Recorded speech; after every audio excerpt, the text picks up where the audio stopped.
आपल्याकडे जे डिपार्टमेंटचे हेड आहेत ते बरेचसेच आता काही सोडून गेलेले आहेत. काही काही ठिकाणी नवीन आपण भरायचे ते भरले नव्हते. त्याची जाहिरात आज आपण पेपरला दिलेली आहे. पुढच्या आठवड्यामध्ये त्यांच्या सगळ्यांच्या बोलवून इंटरव्ह्यू वगैरे ठेवलेले आहेत. जे 30 कोटी रुपयाचं होतं कर्ज, त्याच्या बाबतीतली जी मंजुरी शीट आहे ती आज मंजुरी शीट कोल्हापूर बँकेनं KDC बँकेनं आपल्याला दिलेले आहे.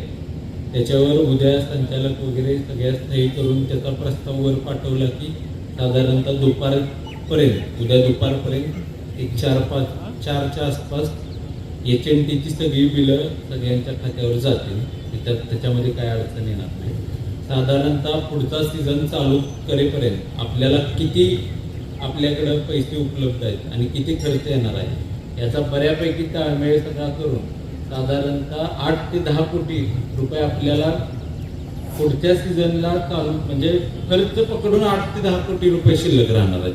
त्याच्यामुळे जी काही लोकांच्या चिंता होती की बाबा पुढचा सीझन चालू करताना काय अडचणी येईल का, तर त्याची तजवीज पूर्णपणे आपण करून ठेवलेली आहे. पण त्यामुळे पुढचा सीझन चालू करायला कुठेही काही अडचण येणार नाही.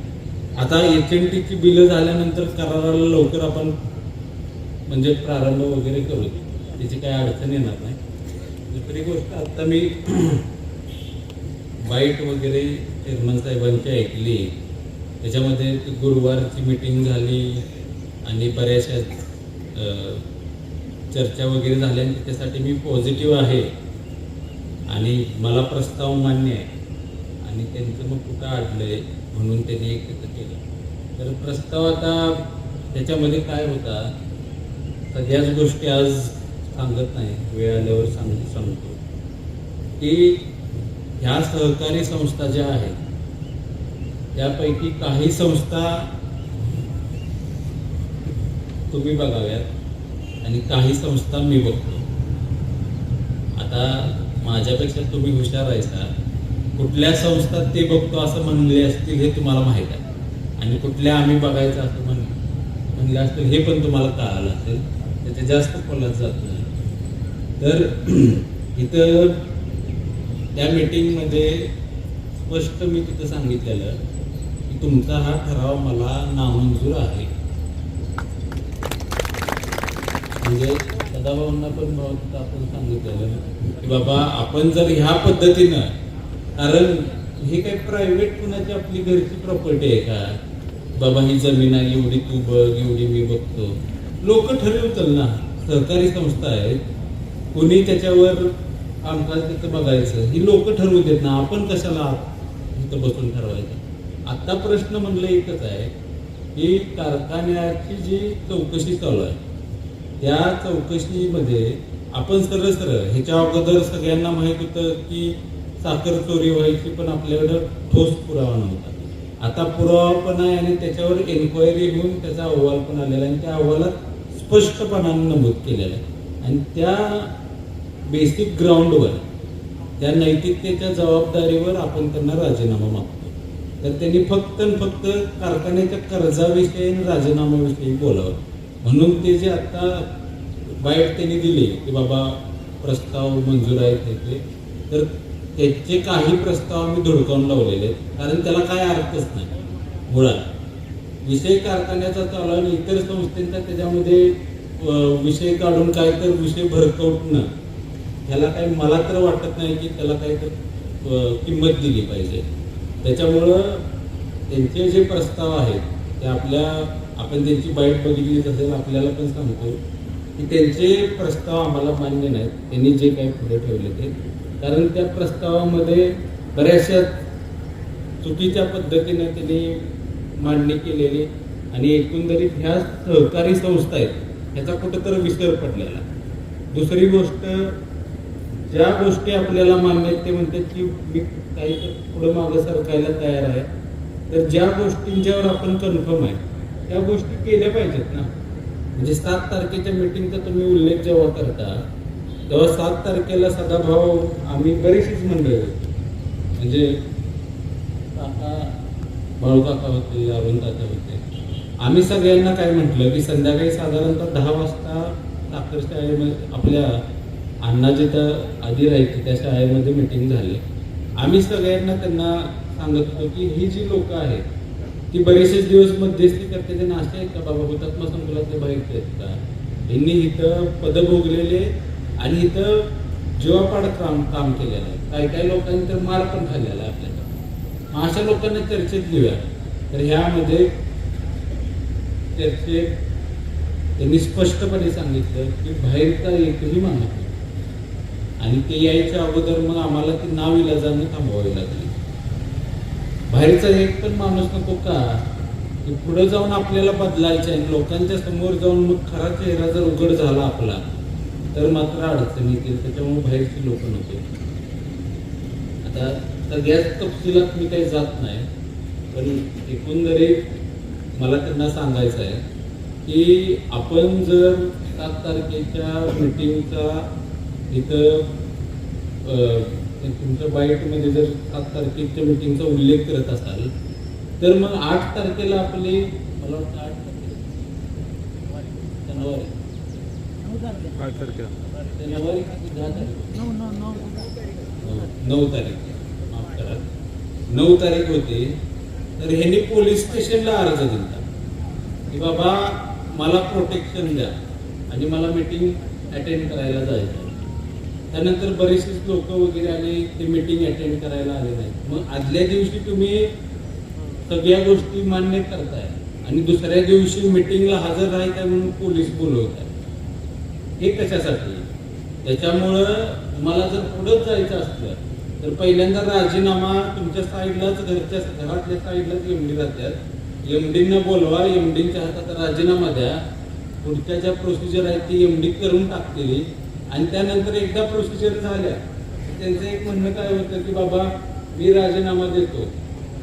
त्यांच्याकडचा प्रस्ताव एक काय होता ते सांगतो तुम्हाला, नाहीतर तो मागं राहायला नको. की मी राजीनामा देतो संस्थांच्यावर ज्या आणि माझ्यावर ज्या पण चौकशी चालू आहे त्या तुम्ही सगळ्या मागं घ्या, असा त्यांचा प्रस्ताव होता. तर ठीक आहे म्हटलं, तुम्ही जर एवढ्या मोठी गोष्ट करायला जर मान्य होत असाल तर चौकशी वगैरे आपण बघू, सगळ्यांच्या बरोबर चर्चा वगैरे करून चौकशीची पत्र आम्ही मागं घेतो, काय अडचण नाही. मग त्यांनी त्याच्याबरोबर आणखी काही 2-3 लोकांची नावं घेतली. मग ह्याचं कसं करायचं, त्याचं कसं करायचं. आता एक तर काय आहे, टेक्निकल गोष्ट तुम्हाला सांगतो की चौकशी जेव्हा चालू असते त्या दरम्यान किंवा अर्ज दिल्यानंतर मी जर अर्ज माघारीचा तिचा अर्ज दिला असता तर तो ग्राह्य धरला असता. आता जो अहवाल आलेला आहे तो अहवाल पूर्ण पब्लिक डोमेनमध्ये आलेला आहे, म्हणजे सगळ्यांसाठी तो प्रसिद्ध झालेला आहे. तो काही माझ्या एकट्यासाठी प्रसिद्ध झालेला नाही, तो सगळ्या कारखान्याच्या सभासदांसाठी प्रसिद्ध झालेला आहे. त्याच्यामुळं उद्या त्याच्यामध्ये जाऊन मी जरी अर्ज मागे घेतला आणि दुसऱ्या कोणी तर केला तर त्याची जबाबदारी माझी नाही ना. कुठलाही सभासद त्याला हक्क आहे की बाबा कारखान्यात नक्कीच असं काही झालंय का हे जाणून घ्यायचा हक्क आहे. त्याच्यामुळे इतर आणि कोण जर तसं आरजेडी विभागामध्ये गेलं तर त्याला त्याची जबाबदारी आपल्यावर असतील की आपण थांबवायची. तर त्यांचं एक म्हणणं होतं की इतर लोक पण जी माझ्या विरोधात कंप्लेंट करतील त्यांना मग तुम्ही थांबवलं पाहिजे. तर त्यांना सांगितलं की बाबा पब्लिक डोमेनमध्ये अर्ज आलेला आहे आणि ते काय आपल्याला थांबवता येणार नाही. तुम्ही तुमच्या लेवलला बघा, तुमचे तेवढे कॉन्टॅक्ट वगैरे सगळं आहे, तुम्ही पाहिजे तसं एका रात्री पुरतच नव्हतं करू शकताय. तर आपण सगळं ते बघावं. अशा बऱ्यापैकी त्या बैठकीतल्या चर्चा आहेत. 1-2 तपशील मी मुद्दामून मागं ठेवलेले आहेत, कारण मला माहीत आहे ते जर तपशील इथं मांडले तर म्हणजे तुमच्यातून आणि उद्रेक होईल, म्हणून मी मुद्दामून ते तपशील मागं ठेवलेले आहेत. बघू, जर काही गोष्टी पुढे जात असल्या, आपलं बाकीचं आणखी एक सांगतो, इकडे चर्चा चालू आहे म्हणून कारखान्याचं काम कुठं स्लो आहे किंवा कायदेशीर प्रक्रिया कुठं स्लो आहे असं अजिबात नाही. कारखान्याची तुम्ही आता सगळ्या डिपार्टमेंटकडनं हळूहळू माहिती घ्या. अजून खालचा स्टाफ कारखान्यावर बऱ्यापैकी हजर झालेला आहे, पण कुठल्याही अधिकाऱ्याकडून तुम्ही माहिती घ्या, कारखान्याचं काम पहिल्यापेक्षा सुरळीत आहे. आणि आणखी एक गोष्ट सांगायची राहिली, मागच्या वेळी जी आपण साखर विक्री केलेली तुम्हाला माहिती आहे 22,000 टनाचा आपल्याला साखरेचा साठा यावर्षी या महिन्यात विकायला आलेला. तो साठा आपला कंप्लीट झाला. 100% आपण साखर विक्री केलेली आहे आणि त्याचा रेट पण आपल्याला आता नाही तो म्हणजे एकदम हायएस्ट रेटनं आपण साखर विक्री केलेली आहे. एकूण आता आजची साखर विक्री काल जी झाली सोमवारी ती 3920 आणि 3830 अशा 2 साखरेचे रेट मला मिळालेले आहेत आणि त्या रेटनं आपण ती साखर ज्या त्या ग्रेडची विक्री केलेली आहे. तसंच कायदेशीर बाबीमध्ये पण आज हुतात्मा बाजारचे आजपर्यंतचे 10 वर्षातले दोष दुरुस्ती अहवाल सगळे आणलेले आहेत की तुम्ही काय काय दोष दुरुस्ती केली आहे किंवा तुमच्या ऑडिटरनं काय काय त्याच्यामध्ये त्रुटी नोंदवल्या गेलेल्या आहेत. तर त्याच्यामध्ये एक त्रुटी त्यांनी 2 महत्वाच्या आहेत म्हणजे 2च गोष्टी तुम्हाला सांगतो की आपण जे साखर दुकान आहे ते इलिगल आहे. पेट्रोल पंप पण इलिगल त्यांना आपण कारण कारखान्याची ती मालमत्ता आपण चालवायला देऊ शकत नाही. त्याला साखर आयुक्तांची परवानगी लागते. तर त्या दोष दुरुस्ती अहवालामध्ये आलेला आहे की सदरचा पेट्रोल पंप तुम्ही कारखान्याकडून चालवायला घेताना माननीय साखर आयुक्त यांची परवानगी हवी होती आणि ती अद्याप आपण घेतलेली नाही. हा दोष दुरुस्ती अहवालातला पॉईंट गेली 10 वर्ष आहे म्हणजे 10 वर्ष सातत्यानं तोच पॉईंट येतोय पण त्याच्यावर पूर्तता आतापर्यंत अजिबात आपल्याकडून झालेली नाही. दुसरी गोष्ट अहवालातली एक महत्वाची की साखर आवक आणि जावक जे रजिस्टर आहे आपल्या बाजारमध्ये ते रजिस्टर कारखान्याच्या नावानं छापून घ्यायचं गरजेचं होतं. ते तुम्ही छापलेलं नाही आणि त्याच्यातली कुठल्याही नोंदी त्या रजिस्टरमध्ये आम्हाला आढळल्या गेलेल्या नाही. अशा 2 बाबी महत्वाच्या होत्या. आपल्याला सांगितल्याप्रमाणे एकीकडे चर्चा चालू असताना आम्ही ह्या बाकीच्या कुठल्याही गोष्टींच्यावर मागं पडलेलं नाही. कारखान्याचं किंवा इतर सगळ्या गोष्टींचं कामकाज अत्यंत व्यवस्थितपणे चालू आहे. त्याच्यामुळं आता कुणी राजीनामा द्यायचा आणि न द्यायचा हा विषयच राहिलेला नाही. मी कालच सांगितलं की कारखान्याचा 80 ते 90% कामकाजावर आपलं कंट्रोल आता आलेलं आहे. 10-20% काही कामकाजात अडचणी येतात. त्याच्यामध्ये पण संचालक मंडळ सगळे बसून काही निर्णय घ्यावे लागतील ते निर्णय घेतील आणि